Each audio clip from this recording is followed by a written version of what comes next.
വിശുദ്ധാഖ്യം കണ്ടേ സരസിജമമലം ധൂമ്രാവവാസം സ്വരൈ സർവൈ ശോണൈർദലപരിലസിതൈർദീപ്തിദം ദീപ്തബുദ്ധ്യേ സമസ്തേ പൂർണേന്ദു പ്രധിതതമ നഭോ മണ്ഡലം വൃത്തരൂപം ഹിമച്ഛായാന ഗോവരി ലസീതനോ ശുക്ലവർണാംബരസ്യാം.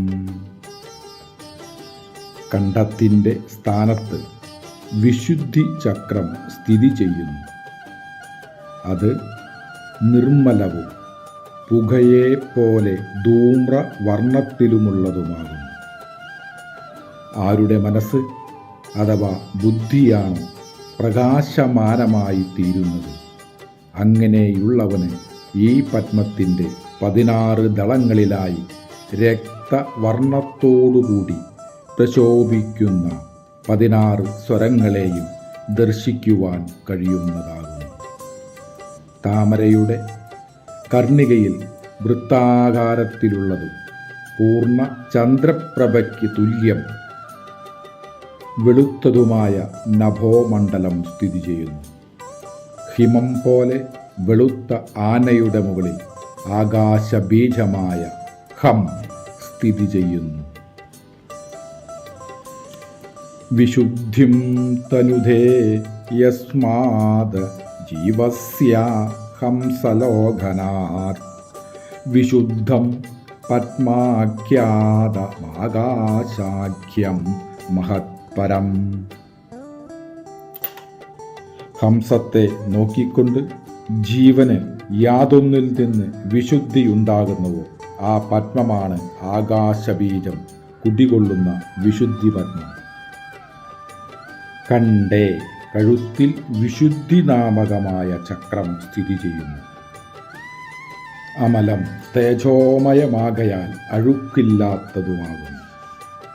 സ്വരൈ സർവ അകാരം തുടങ്ങി വിസർഗം വരെയുള്ള സർവ സ്വരങ്ങളും ദീപ്തബുദ്ധേ നിരന്തര യോഗ അഭ്യാസത്താൽ വിഷയരാഗരൂപകമായ മലങ്ങളെ നശിപ്പിച്ച് നിർമ്മല ബുദ്ധിയായ സാധകന് 16 സ്വരങ്ങൾ മുഴുവൻ പ്രകാശിക്കുന്നുവെന്ന് ആശയം. സ്വരങ്ങൾ ദീപ്ത പരിലസിതേ ദളങ്ങളിൽ പരിലസിക്കുന്നത്. 16 ദളങ്ങളിൽ 16 സ്വരങ്ങൾ പരിലസിക്കുന്നു. തഥൂർധ്വേ ഷോഡശദളം പങ്കജം ധൂമ്രവർണ്ണകം യുക്തം ശോണയ്യ ഷോഡശഭി സ്വരൈ ബിന്ദു വിഭൂഷിതയ്യ ആരക്ത കിഞ്ചൽ കയുധം വ്യാമമണ്ഡല മണ്ഡിതം. 16 ദളങ്ങളോടുകൂടിയതും പുകയുടെ വർണ്ണത്തിലുള്ളതും ചുവന്ന നിറത്തിലുമുള്ള 16 ബിന്ദുസഹിതമായ സ്വരങ്ങളാൽ ശോഭിച്ചും വായുമണ്ഡലത്തിൽ അലങ്കരിക്കപ്പെട്ടും വിശുദ്ധി ചക്രം സ്ഥിതി ചെയ്യുന്നു. പൂർണേന്ദു പ്രധിതതമ നഭോമണ്ഡലം പൂർണ്ണ ചന്ദ്രനെപ്പോലെ വെളുത്തതും വൃത്താകൃതിയിലുമുള്ളതുമാകുന്നു. തത്തദ് ഭൂത സമാപാതി മണ്ഡലാനി വിദുർഭുത മണ്ഡലങ്ങളെ പ്രതിനിധീകരിക്കുന്ന ദേവതകളുടെ വർണ്ണമനുസരിച്ചാണ് അതാത് മണ്ഡലത്തിൻ്റെയും മുഖം. ആകാശത്തിന് ശുക്ലവർണ്ണമാകയാൽ അതിൻ്റെ മണ്ഡലവും ശുക്ലവർണ്ണത്തിലുള്ളതാണെന്ന് സിദ്ധമായി. നഭോമണ്ഡലം വൃത്താകൃതിയിലുള്ളതാകുന്നു. ആ കർണികയിൽ ആകാശമണ്ഡലം വൃത്തരൂപത്തിൽ സ്ഥിതി ചെയ്യുന്നു. ശുക്ലവർണ്ണാംബരസ്യ നഭോമണ്ഡലത്തിൻ്റെ മധ്യഭാഗത്തായി ശുക്ലവർണ്ണനായിരിക്കുന്ന ആകാശത്തിൻ്റെ മടിയിൽ സദാശിവൻ എപ്പോഴും വർത്തിക്കുന്നു. ആകാശത്തിൻ്റെ സ്വരൂപം വർണ്ണിക്കുകയാണ്. ഹിമഛായാന ഗോ പരിലസിതാതനോ. നാഗമെന്നാൽ ആന. മഞ്ഞിൻ്റെ നിറത്തോടുകൂടിയിരിക്കുന്ന ആനയുടെ പുറത്ത് ലസിക്കുന്നവനായ ആകാശത്തിൻ്റെ മടിയിൽ ഭൂതശുദ്ധി. തഥർവ്യാമബീജശ്ച ശുക്ലം ഹൈമഗജസ്ഥിതം. വെളുത്ത ആനയുടെ മുകളിൽ ആകാശബീജം സ്ഥിതി ചെയ്യുന്നു. ഇവിടെ ഹൈമം എന്നതാൽ ഹിമം പോലെ വെളുത്തത് എന്ന് അർത്ഥമെടുക്കാം. 3 പാദത്തിലായി വിശുദ്ധി ചക്രത്തിൻ്റെ സ്ഥാനം കണ്ഠമാകുന്നു. ഇതിൻ്റെ നിറം പുകയുടെ സമാന വർണ്ണമാണ്. പത്മത്തിന് 16 ദളങ്ങളും 16 ദളങ്ങളിലായി ആ മുതൽ അ വരെയുള്ള ബിന്ദു സഹിതമായ 16 അക്ഷരങ്ങൾ സ്ഥിതി ചെയ്യുന്നു. അക്ഷരങ്ങൾ ചുവന്ന വർണ്ണങ്ങളുമാകുന്നു. വിശുദ്ധി മണ്ഡലത്തിൻ്റെ കർണികയിൽ ചന്ദ്രമണ്ഡലത്തിന് സമാനമായ വെളുത്ത നിറത്തിലും വൃത്താകൃതിയിലുമുള്ള ആകാശമണ്ഡലം സ്ഥിതി ചെയ്യുന്നു. ഈ വിശുദ്ധി പത്മം മിന്നൽ കൊടി പോലെ പ്രകാശിക്കുന്നതാകുന്നു. നിരന്തര യോഗ അഭ്യാസത്താൽ നിർമ്മല ചിത്തനായിരിക്കുന്ന യോഗിക്ക് ഈ ജ്ഞാനം പ്രകാശിക്കുന്നു. ഭുജൈ പാശാഭീത്യാങ്കുശ വരലസിതൈ ശോഭിതാംഗസ്യ തസ്യ മനോരംഗേ നിത്യം നിവസതി ഗിരിജാ ഭിന്നദേഹോ ഹിമാഭാം. ത്രിനേത്ര പഞ്ചാസ്യോ ലളിതദശഭുജോ വ്യാഘ്രചർമാംബരാഢ്യ സദാ പൂർവോ ദേവോ ശിവ ഇതി ച സമാഖ്യാന സിദ്ധപ്രസിദ്ധാം. അതിൻ്റെ 4 കരങ്ങളിലായി പാശം, അങ്കുശം, വരം, അഭയം എന്നീ മുദ്രകൾ ധരിച്ചിരിക്കുന്നു. ഇവ അതിൻ്റെ സൗന്ദര്യത്തിന് മാറ്റുകൂട്ടുന്നു. മടിയിൽ മഞ്ഞുപോലെ വെളുത്ത ശരീരത്തോടുകൂടിയും 3 കണ്ണുകളോടും 5 മുഖങ്ങളോടും 10 കൈകളോടു കൂടിയവനും വ്യാഘ്ര ചർമ്മം ധരിച്ചവനും ദേവൻ എല്ലായ്പ്പോഴും വസിക്കുന്നു. ആ ദേവൻ ഗിരിജയുടെ പാതി ശരീരവുമായി ചേർന്നവനും സദാശിവൻ എന്ന പേരോടുകൂടിയവനുമാകുന്നു. പാശാഭീത്യ അങ്കുശ വരലസിതൈ ഭുജൈ ശോഭിതാംഗസ്യ. പാശം, അങ്കുശം, വരം, അഭയം എന്നീ മുദ്രകളോട് കൂടിയ 4 കൈകളാൽ ശോഭിക്കുന്നവൻ. മനോരംഗേ, മനുവിൻ്റെ, അതായത് ഹം എന്ന ആകാശബീജത്തിൻ്റെ അർത്ഥം. ഇവിടെ കർണികയ്ക്ക് ഇടയിലായി നഭോബീജം സ്ഥിതി ചെയ്യുന്നു. അവിടെയുള്ള സദാശിവനെ വിശേഷിപ്പിച്ചിരിക്കുന്നു. ഗിരിജാ ഭിന്നദേഹ, അർദ്ധനാരീശ്വരൻ എന്ന അർത്ഥത്തിൽ. ഹിമാഭ, മഞ്ഞുപോലെ വെളുത്തിരിക്കുന്നവർ. അർദ്ധനാരീശ്വരനായിരിക്കാൻ ദേഹത്തിൻ്റെ ഇടതുഭാഗത്ത് സ്വർണവർണ്ണവും വലതുഭാഗത്ത് വെളുത്തിരിക്കുന്നവനും എന്ന് സ്പഷ്ടമാകുന്നു. ശുക്ലാംബരേണ സംവിംധം തത്ര ദേവസദാശിവം ഗിരിജാഭിന്ന ദേഹാർദ്ധം രോപ്യ ഹൈമശരീരകം. വെളുത്ത ആകാശബീജത്തിൽ വെളുത്ത വസ്ത്രത്താൽ ദേഹം മറച്ചിരിക്കുന്നവനായ സദാശിവൻ. വാമഭാഗം സ്വർണവർണ്ണത്തിലുള്ള പാർവതിയാകുന്നു.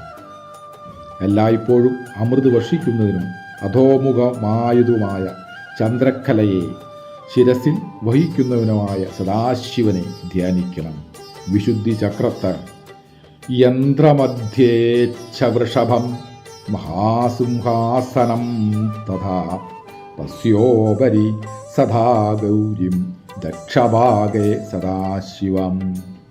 ത്രിനേത്ര പഞ്ചവക്ത്രശ്ച പ്രതിവക്ത്രേ ത്രിലോചനം വിഭൂതിഭൂഷിതാംഗശ്ച രജതാചലസോധര വ്യാഘ്രചർമാംധരോ ദേവ ഭണിമാലാവിഭൂഷിതാം. യന്ത്രമധ്യത്തിൽ കാളപ്പുറത്തായി സദാശിവനും അതിൻ്റെ വാമഭാഗത്തായി സിംഹാസനത്തിൽ ഗൗരിയും സ്ഥിതി ചെയ്യുന്നു. 3 കണ്ണുള്ളവനും 5 മുഖമുള്ളവനും ഓരോ മുഖത്തും 3 വീതം കണ്ണുള്ളവനും ശരീരം ആസകലം ഭസ്മം പൂശികയാൽ വെള്ളിമാല പോലെ ശോഭിക്കുന്നവനും പുലിത്തോൾ ധരിച്ച് സർപ്പമാലകളാൽ ശോഭിക്കുന്നവനുമാണ് സദാശിവൻ. അദ്ദേഹത്തിൻ്റെ അർദ്ധശരീര രൂപത്തിൽ ഗൗരി സ്ഥിതി ചെയ്യുന്നു. യ ഗൗരി ലോകമാതാച്ച ശംഭോർ അർദ്ധാംഗഹാരിണി. ലളിത ദശഭുജ, മനോഹരമായി ശോഭിക്കുന്ന 10 കൈകളോടുകൂടിയവൻ.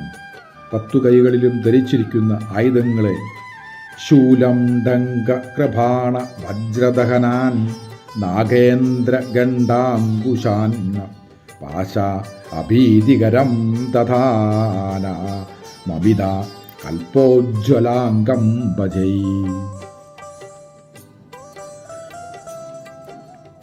ഹകാര എന്ന ആകാശബീജത്തിൽ സ്ഥിതി ചെയ്യുന്ന സദാശിവൻ ആകാശം ശുക്ലവർണ്ണമായിരിക്കയാൽ ആകാശമണ്ഡലസ്ഥിതമായ ഹം എന്ന നഭോബീജവും ശുക്ലവർണ്ണമാകുന്നു. മഞ്ഞുപോലെ വെളുത്തിരിക്കുന്ന ആനപ്പുറത്താണ് 4 കൈകളോടുകൂടിയ ആകാശബീജം സ്ഥിതി ചെയ്യുന്നത്. പാശം, അങ്കുശം, വരം, അഭയം എന്നീ മുദ്രകൾ കൈകളിൽ ധരിച്ചിരിക്കുന്നു. ഇവ ധരിച്ചുള്ള ശരീരകാന്തിയോടുകൂടിയതാണ് ആകാശബീജം. ആകാശബീജത്തിൻ്റെ മടിത്തട്ടിൽ സദാശിവൻ എന്നു പേരായ ദേവൻ സ്ഥിതി ചെയ്യുന്നു. ദേവൻ ശുക്ലവർണ്ണനാകുന്നു. പാർവതിയുമായി അഭിന്ന ശരീരനായി ഈ ദേവൻ അർദ്ധനാരീശ്വരനായി 5 മുഖങ്ങളും 5 മുഖങ്ങളിലായി 3 വീതം കണ്ണുകളും 10 കൈകളും ഉള്ളവനായി സദാശിവൻ വ്യാഘ്ര ചർമാധാരിയായ സദാശിവനെ ശാസ്ത്രാനുസാരം യോഗ്യമാരുടെ മനസ്സിൽ പ്രകാശിക്കുന്നതുപോലെ ധ്യാനിക്കണം. വിശുദ്ധി പത്മത്തിൻ്റെ അധിഷ്ഠാന ദേവതയാണ് സദാശിവൻ. സുധാസിന്ധൂർ ശുദ്ധാ നിവസതി കമലേ ശാകിനീ പീതവസ്ത്ര ശരം ചാപം പാശം ശൃണുമഭി ദദതി ഹസ്ത പത്മൈ ചതുർഭ്യം സുധാംശോ സമ്പൂർണം ശശപരീരഹിതം മണ്ഡലം കർണികായാം മഹാമോക്ഷദ്വാരാം ശ്രീയാ അഭിമതശീലസ്യ ശുദ്ധേന്ദ്രിയസ്യാം. വിശുദ്ധി ചക്രത്തിൻ്റെ പാലാഴിക്ക് സമാനമായി ശുഭ്രകാന്തിയോടുകൂടിയും സുശീതളമായ കിരണങ്ങളോടുകൂടിയും മഞ്ഞുവസ്ത്രം ധരിച്ചു 4 കൈകളിൽ ശരം, ചാപം, പാശം, ശ്രിണി മുതലായവ ധരിച്ചു ശാകിനി ദേവി നിവസിക്കുന്നു. പഞ്ചപത്മത്തിൻ്റെ കർണികാ മധ്യത്തിൽ കളങ്കരഹിതനായ പൂർണ്ണചന്ദ്രൻ ശോഭിക്കുന്നു. യോഗ ഐശ്വര്യത്തെ കാക്ഷിക്കുന്നവനായി ജിതേന്ദ്രിയന് വിശുദ്ധിചക്രം മോക്ഷദ്വാരമായി വർത്തിക്കുന്നു. വിശുദ്ധി കമലേ ഡാഗിനി വിശുദ്ധി പത്മത്തിൻ്റെ കർണികയിൽ സുധാസിന്ധൂർ പാൽക്കടൽ പോലെ ശുഭ്രവർണ്ണത്തോടുകൂടിയവളായി അമൃത സിന്ധുവിൽ നിന്ന് അമൃതം കലർന്നതും സുശീതളവും ശുഭ്രവുമായ കിരണങ്ങൾ ഉദ്ഭവിച്ചുകൊണ്ടിരിക്കുന്നത്. അപ്രകാരം ശാകിനിയിൽ നിന്ന് താപരഹിതവും ശുഭ്രവർണ്ണത്തോടുകൂടിയവും തേജസ് പുറപ്പെടുന്നു. ധ്യാനാന്തരത്തിൽ ശാകിനിയെ വിശേഷിപ്പിക്കുന്നു. ദേവീം ജ്യോതിസ്വരൂപാം ത്രിനയനലസിതാം പഞ്ചവക്ത്രാഭിരാമാം ഹസ്തൈ പത്മൈശ്ച പാശം ശൃണുമഭീതദതിം പുസ്തകാം ജ്ഞാനമുദ്രാം ദേയേത് കണ്ഠസ്ഥപത്മൈ നിഖില പശുജനോന്മാദിനി അസ്ഥി സംസ്ഥാം ദുഗ്ധാന്ന പ്രീതിയുക്തം മധുമധമുദിതാം ശാകിനിം സാധകേന്ദ്രാം. ജ്യോതിസ്വരൂപമായും 3 കണ്ണുകളുള്ളവളും 5 മുഖങ്ങളുള്ള കരപങ്കജങ്ങളിൽ പാശം, ശ്രിണി, പുസ്തകം, ജ്ഞാനമുദ്ര എന്നിവ അണിയുന്നവളും സമസ്ത ജീവജാലങ്ങളെയും ഉന്മാദം കൊള്ളിപ്പിക്കുന്നവളും അസ്ഥിയുടെ മുകളിൽ ഇരിക്കുന്നവളും പായസത്തിൽ പ്രീതിയുള്ളവളും മധു ഭക്ഷിച്ച് മതിച്ചിരിക്കുന്നവളുമായ ശാകിനി ദേവിയെ സാധകൻ വിശുദ്ധി പത്മത്തിൽ ധ്യാനിക്കണം.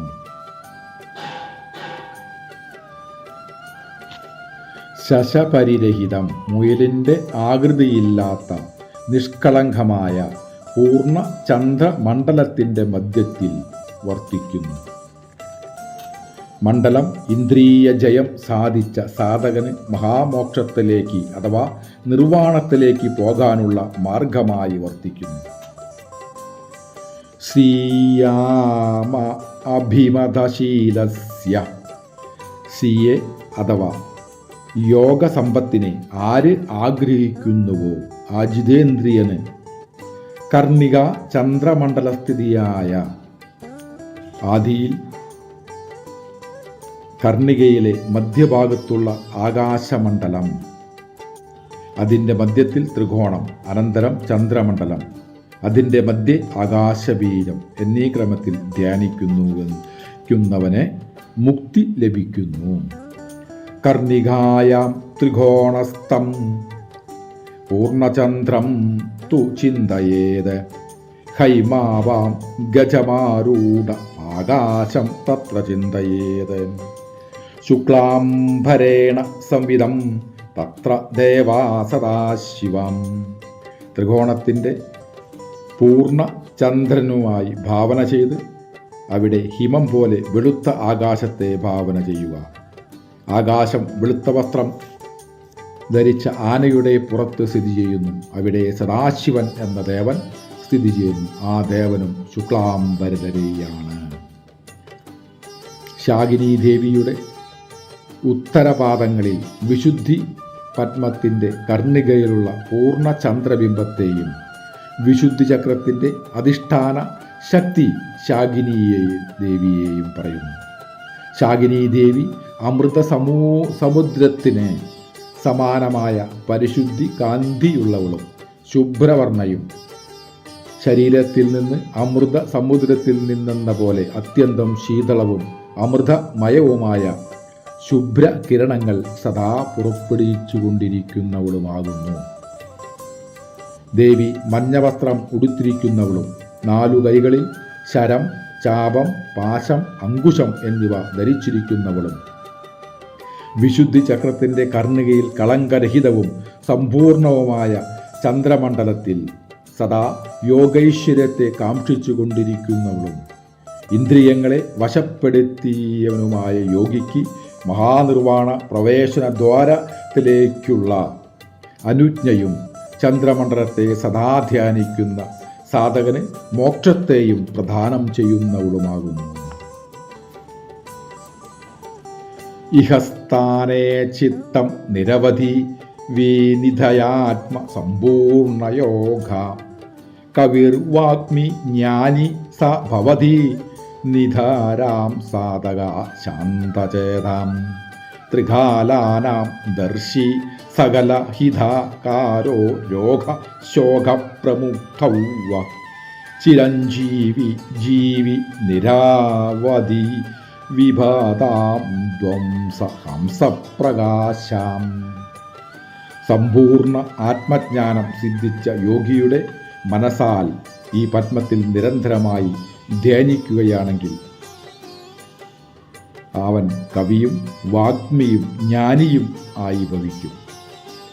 അവൻ്റെ മനസ്സ് നിരന്തരം ശാന്തത അനുഭവിച്ചു കൊണ്ടിരിക്കുകയും ചെയ്യും. അവൻ ത്രികാലജ്ഞാനിയും എല്ലാവർക്കും ഹിതമായ കാര്യങ്ങൾ ചെയ്യുന്നവനും എന്നതിൽ താൽപ്പര്യം, രോഗം, ശോകം എന്നിവയിൽ നിന്ന് മുക്തനും ചിരഞ്ജീവിയായും നാനാവിധ വിപത്തുക്കളെ ഒരു ഹംസമെന്ന പോലെ നശിപ്പിക്കുന്നവനുമായി ഇരിക്കുന്നു. ആത്മസമ്പൂർണ്ണ യോഗി. ഇവിടെ യോഗം ജ്ഞാനത്തെ കുറിക്കുന്നു. സർവവ്യാപിയായ ആത്മാവിൻ്റെ ഏകത്വത്തെ ഗ്രഹിച്ചവൻ്റെ ആത്മജ്ഞാനം പൂർണ്ണമാകുന്നു. ആത്മസമ്പൂർണ്ണ യോഗ ആർക്ക് യോഗ്യത സിദ്ധിച്ചിരിക്കുന്നു. സമുദ്രത്തിൻ്റെ ആഴത്തിൽ ജലം നിശ്ചലമായിരിക്കുന്നത് പോലെ സമചിത്തനായിരിക്കുന്ന യോഗിക്ക് പൂർണ്ണമായ ജ്ഞാനം സിദ്ധിക്കുന്നു. ചക്രത്തിൽ ചിത്തത്തെ ഏകാഗ്രമാക്കി വച്ച് ധ്യാനിക്കുന്ന യോഗിക്ക് ബ്രഹ്മജ്ഞാനം സമ്പൂർണമായി തീരുകയും അവൻ ജ്ഞാനിയായി ഭവിക്കുകയും ചെയ്യുന്നു. ശാസ്ത്രങ്ങൾ പഠിച്ചില്ലെങ്കിലും കൂടി എല്ലാ ശാസ്ത്രങ്ങളുടെയും അറിവ് സമ്പാദിച്ചവനായി ഭവിക്കുന്നു. അവൻ്റെ ചിത്തം ശാന്തമായി തീരുകയും അതുകാരണം അവൻ സഹജീവികളിൽ അനുകമ്പയുള്ളവനും അവരിൽ പ്രതിഫലവും കാക്ഷിക്കാത്തവനുമാകുന്നു.